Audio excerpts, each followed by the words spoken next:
Uh,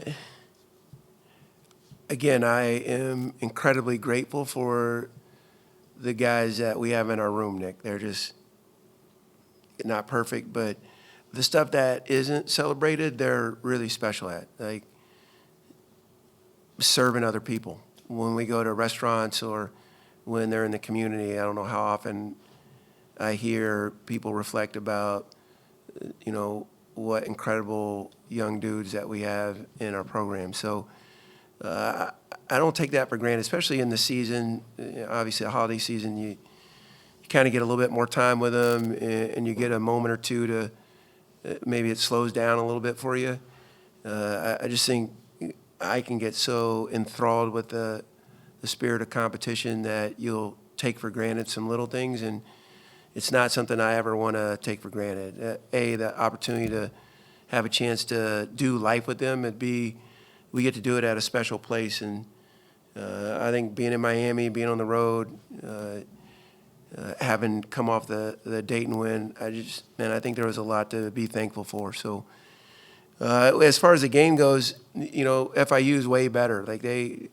Coach Ballard's done a really good job with assimilating some talent, some length, some athleticism. And I think it was a great prelude for game one of what will be 20 individual, incredibly hard, 19 other really hard games. And we better get used to that.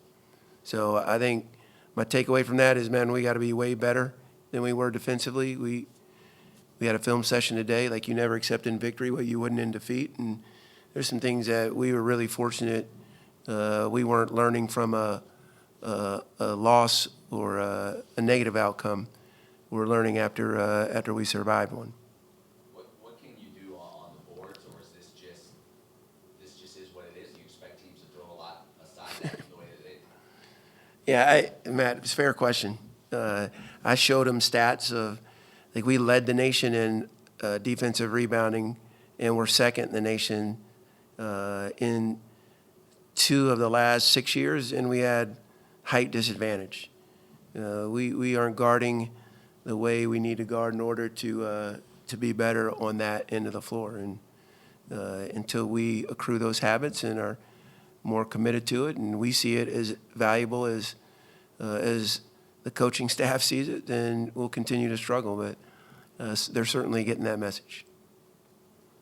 Is it hard when you have a team that's so skilled offensively? Because you can shoot your way past it sometimes, not being really good on the defensive end. That maybe wasn't always the case with some of your teams in the past. Is it hard to get them to understand the importance of that end when they're like, shoot, we can go out and get 90 any given night? Fair question. Is it hard for me or hard for them? Hard for them. Yeah. Yeah, I don't know. I think our group is confident. Again, we have those 3 guys back who have a ton of experience, and Brett's having a fabulous season. So there's 4 guys that think they can get a bucket every time down. You want that. But I know that you're not cutting any nets if you can't play complementary basketball. You got to be really good on both ends of the floor in order to win, especially in tournament time. So, but the good news is we, like everyone else, we have room to improve, and I think we have a group that cares. So they care about it. We're depending on some guys that are new to the system, don't have the same reps, and it's a hard system. So we had that same issue last year, and Owen and Javon and Talon, they eventually caught up and got it, and we were okay down the stretch. So hopefully that repeats itself. I think Caden said after the game Sunday it was Josh Smith's best game. Would you agree with that? And then is he kind of about where you want him to be now going into conference? I'm trying not to have expectations of Josh that are of my agenda. I have a belief in him. He is a super conscientious kid. I haven't had the duration of time that he had to sit out. It's going to be hard for anybody. So I'm understanding of that. But he had a terrific game. He's plus 21. He did a lot of little things. That being said, he'd probably tell you I think he had about 16 defensive breakdowns. So we're in process. But again, look, I want to win the game. I'm going to put the guys out there that I trust the most to do that, and they know that. But Josh is earning being able to play through mistakes, and that's the hardest thing especially when you're not Matheny, Decker, Cleveland, Porter. Those guys have, even Harper.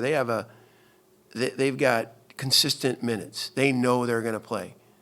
It's hard for Xander Carter, Josh Smith, Xander Yates right now because they're not getting, and I can't have an expectation of them to be this certain type of player without those minutes. But it's a two-way street, so they got to keep earning that trust. But Josh is doing so. You referenced the character of your players away from basketball-related activities. How does that character, though, manifest itself in terms of having the right attitude in close games like we saw at FIU a couple days ago? Yeah, Eddie, I'd point to a couple examples, like the way our group shares the ball. Like literally, they don't care who scores. There's not dudes just trying to get theirs. Even in late games, like there's certain guys that would probably want to hold. I was one of those dudes. Like if I knew the other team had to foul, I was holding it, seeing if I could get my stats up. We don't have that. Like I just think those dudes have such a selfless nature about them, and like Caden Matheny is an absolute bucket getter. But like Bill referenced today, he's one of the leading assist to turnover guys in the country, and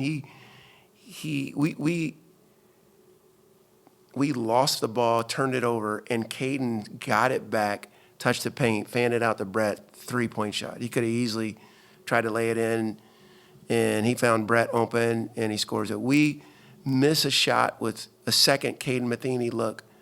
With 21.9 seconds ago, they rebound it, and Zach fouls right away.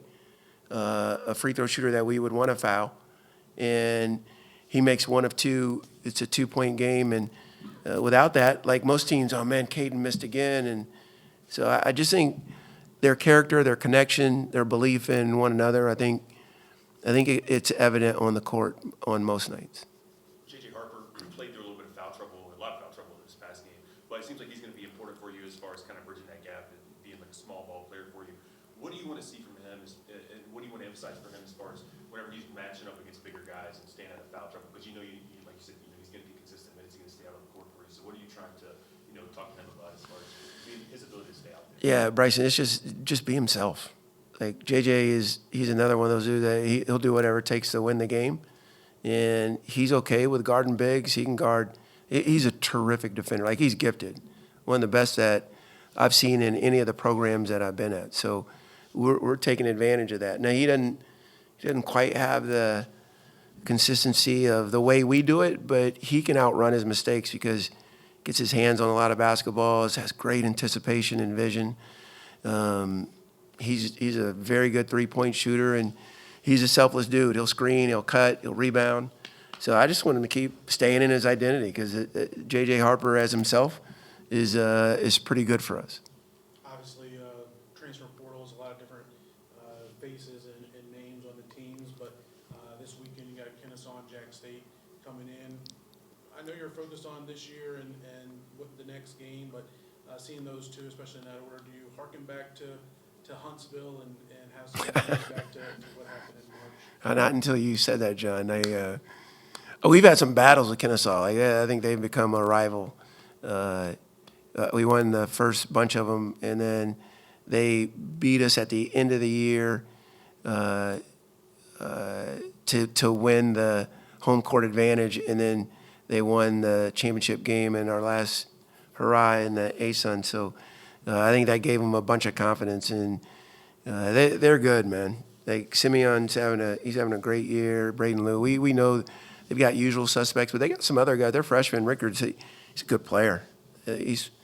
I just think they're going to be a hard equation for anybody because of their length, athleticism, and Coach Petway gets them to play so hard. And then Ray Harper, man, that dude, he could take you 5 and maybe not. Find a way to keep it close. He's just a terrific coach. So you kind of get lost in the what's next, but thinking back to last year and what that group overcame to get to that championship game against Jackson, eventually ended up cutting the nets was special. And you gotta, we know this in life, right? Growth usually occurs when you go through the hard, when you go through stuff that's uncomfortable. And we went through enough of that last year, starting 2-3, and maybe having some doubts and some negativity, and it'll happen again this year. Well, it's this league. There's going to be a 5-6 loss champion probably, because it's a really balanced league. It's spread out. The travel's very arduous, and you have good teams, good players. So we're going to take one at a time, see if we can't prep for Friday's game against the Owls. Do you get excited in coaching games like this? I mean, where you reference it's kind of a rivalry. Top 2 preseason teams, saw them last year in the semis. Top 2 scorers in the league with Decker and Cottle. Do you get excited in coaching games like this? Fair question. I got like coaching in any game, especially with the group that we have. I don't look at the singular importance. Maybe if it's the semifinals or the final or some postseason, yeah, I'd probably have more butterflies. But like I've done it long enough to know like this is the end of December or January, and like there's so many more games and days to get better. That's probably more of my focus, and the evaluating after the game. Like, all right, man, what do we need to really hone in on, because teams are attacking us this way, or we can maybe exploit this or that from our opponents. So it's probably more my thought process than just the individual game. And you guys know me well enough to know, like, I could care less about those numbers. Like, I am so not into preseason rankings, and we got the number 1 mid-major. Like, the only place you can go from there is down, right? So, and I think it does get in your kid's psyche, though. You see, yeah, we're number 1, and now they see, well, now we're number whatever we are, 15 or 17, or we're not ranked anymore. Like, that, none of that stuff matters. Outside of Josh Smith, so about growth, who in terms of those bench guys are you seeing the most growth from? Yeah, Xander Carter's been really consistent. I didn't play him as much in Miami. I felt like Josh was playing well. JJ's in foul trouble. I was kind of mixing and matching, but he's going to be really good for us. He doesn't play like a freshman, guys. He's confident, and he's like, I love his approach to the game, and he does a lot of little things for us. I think Xander Yates' minutes are really important to us. I gotta play him more. He knows what to do. I trust him, and got to find some more opportunity for him. TJ Drain's coming. He's had some good practice. So is Drew. Just haven't had. The games have been too close to say, I man, jump in there. Like the Dayton game was nip and tuck, and so was FIU. I think there was 17 lead changes in that. Like that was a high level game. Brett's probably had one of the biggest jumps from a freshman to a sophomore of most guys in the league. But for him to be able to do what he's doing, especially all the talk coming into the season was the big 3 returning. Was there any point that you kind of felt in the off season or early in the year that he had the potential to do what he's doing right now? Yeah, John, you guys have all heard it from our guys how good Brett is, and man, he is an offensive problem. Because he can shoot it from so far out, he can also put it past you and play at the rim. He's a good athlete, makes good decisions. He's actually got mid-range game, and he's a really good free throw shooter. So he's a 3 or 4 level scorer if you add free throws as a level, because he's going to make it when he gets up there. So I think his growth track for us has just been on the other end, and I think you've seen a ton of improvement there. He cares about it. Chris Rogers done a really good job with him, and he's put a lot of work into it. Anybody would benefit from having Zach Cleveland, Colin Porter, Caden Matheny on the floor with you, and for Brett, I think the optimism there for him is like, man, he's really taking advantage of whatever matchup he's had. Like if they put a elite defender on him, he either creates some gravity for our guys or uses ball speed or a compromised closeout to create for others. So I think he's really grown in the game, and I thought he was going to be good. I didn't know he'd be our leading scorer and do what he's doing, because I think he's having as good a season as any guard around. He's He's a special player. And everybody else is noting that too. Gonna go back to something I asked you a minute ago about Cottle after top two scorer, state center. That's something that everyone will kind of look at going into this game Friday, but what are some of the things you're looking at as, beyond those two guys and being about, what they've done so far is what's gonna decide this game Friday? Well, Kennesaw is super aggressive defensively. Like you drive it to the paint, they're either going to block it or you're gonna meet some physicality. It's just going to be like that the whole night, and not unlike Dayton or FIU, we got to take care of the ball, and then we just got to be better defensively. Simeon Cotto, like he's such an engine for them, and he's a very competent player.